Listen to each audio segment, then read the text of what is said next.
We are now just 4 days away from the start of 2023, and KCAU-9 News reporter Jason Toktagian has more on the third day of our 2022 Year in Review countdown.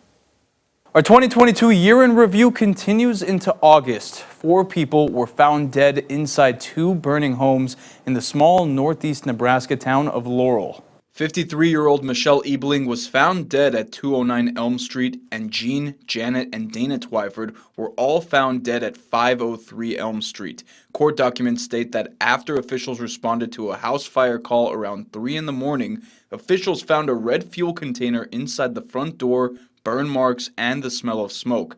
Later, authorities executed a search warrant at Ebling's home, 209 Elm Street, and discovered a backpack with several receipts connecting 42-year-old Jason Jones to the crime. He was charged with 4 counts of first-degree murder, 4 counts of use of a firearm to commit a felony, and 2 counts of first-degree arson. The Laurel community came together to mourn the loss of their neighbors. I heard that there was a fire in his house, and I presumed that he got out, but it wasn't until several hours later when the news came out that he and his wife and daughter were killed. They were a patriotic family, the whole family is, and because she was involved with auxiliary, and he was our state commander here in 2000. It wouldn't be until 4 months later when Carrie Jones, the wife of Jason Jones, would be charged with murder. According to court documents, Carrie, quote, did kill 86-year-old Jean Twyford purposely and with deliberate and premeditated malice, end quote. She's now charged with first-degree murder, tampering with physical evidence, and accessory to a felony. Officials say she tried to hide her husband, Jason Jones, along with evidence.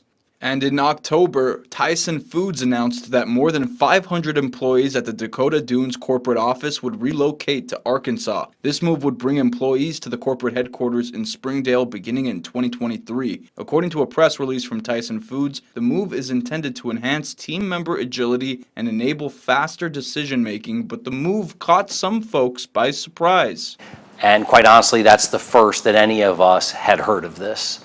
This is certainly not good news for our community. It's not good news for our economy, and that's why we are going to continue to work tirelessly to see if there's a way that we might persuade their corporate governance to reconsider this decision.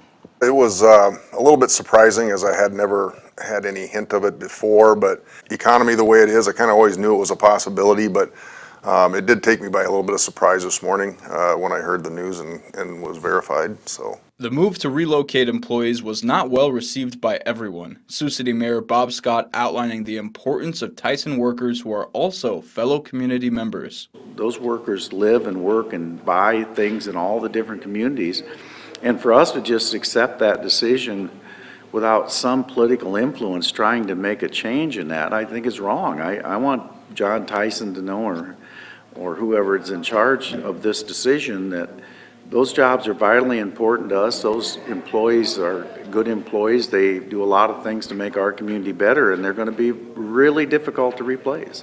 In total, Tyson is relocating more than 1,000 people to its corporate headquarters. Make sure you tune in tomorrow night at 10 as we continue to look back at some of the biggest headlines from 2022. Jason Toktagian, KCAU-9 News.